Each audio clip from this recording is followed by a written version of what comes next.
Star Wars Knights of the Old Republic 2, The Sith Lords, is an RPG set in the Star Wars universe. It was developed by Obsidian Entertainment, and it was released in December 2004 for Xbox and February 2005 for PC. It is a sequel to the critically acclaimed Star Wars Knights of the Old Republic.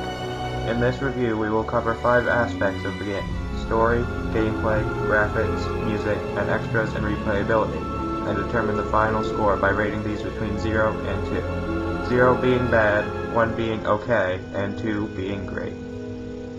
KOTOR 2 is set about 5 years after the events of the first game and the destruction of the Starforged, or when Revan once again became Dark Lord of the Sith, depending on which ending you choose to follow. However, the canon ending is the destruction of the Starforged. The Sith have nearly triumphed over the Jedi, as there are only 1 or 2 left in the galaxy, and those that survived the Jedi Civil War went into hiding. You play as the Jedi Exile, and are believed by the Sith to be the last Jedi. Once they defeat you, they've basically won. Your ship, the Ebon Hawk, is near the Paragus system, and is very badly damaged. Revan's droid, T3M4, fixes enough of the ship so that it can be docked at the mining facility on Paragus 2. You awaken in the facility in a Kolto healing tank. After exploring a little bit, you find one of the passengers on your ship, Kreia. As you explore some more, you find Atin Rand, a prisoner held in the facility. As you work your way through Paragus, you learn that mining droids killed all of the staff, and you must fight these along the way. After a short time, a Republic ship called the Harbinger docks at the station. In order to get to your ship, you must travel through the Harbinger to the dock. As you near the exit, you encounter a Sith Lord called Darth Sion. Kreia holds him off while you and Atin escape, losing her hand in the process. As the Ebon Hawk leaves the system, the Harbinger fires on you, ultimately destroying the Paragus facility. After this, you go to Telos. After a while, you are tasked by another Jedi, Atris, to gather the remaining Jedi to fight the Sith. The plot of the game is pretty good, and like the first game, takes you to several places in the Star Wars universe. Some of these places were also in the first game, such as Dantooine and Korriban. You gather several companions as well, some of them also returning from the first game, such as T3M4 and my personal favorite companion, HK47. However, I feel like the planets in the second game weren't quite as enjoyable as they were in the first. At times the missions felt boring, and other times annoying, especially Paragus. I actually dislike that place so much, I got a mod that allows me to skip it. However, after Paragus and Telos, the game gets really interesting. A lot of story content, and I mean a lot of story content, was cut from the game because the developers wanted it to be out for a Christmas 2004 release, causing missions and even 1 or 2 planets to be cut from the game.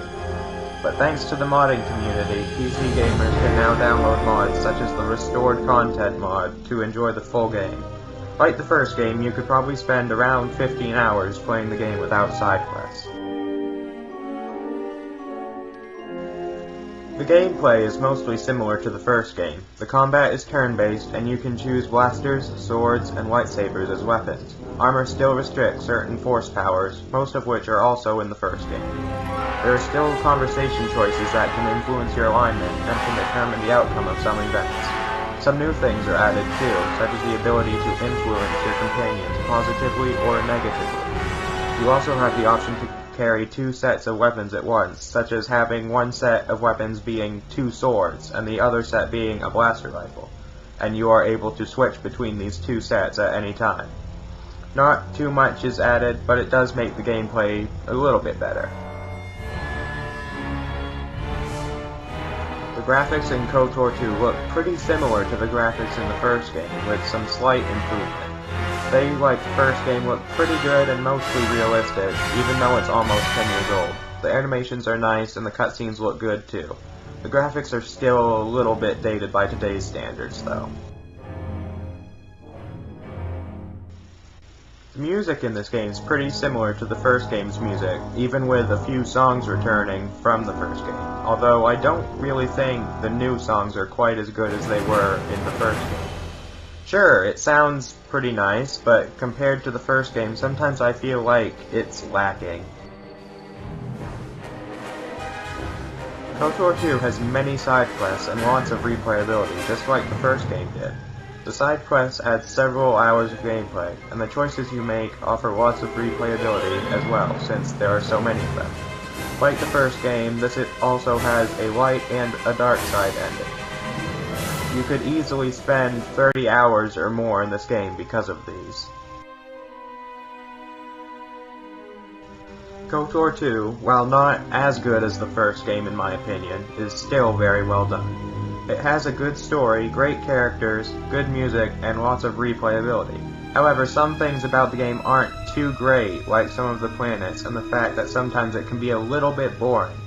But overall, if you're a fan of the first game, Star Wars, or RPGs, you should still check this game out. I give Star Wars Knights of the Old Republic 2: The Sith Lords an 8.5 out of 10.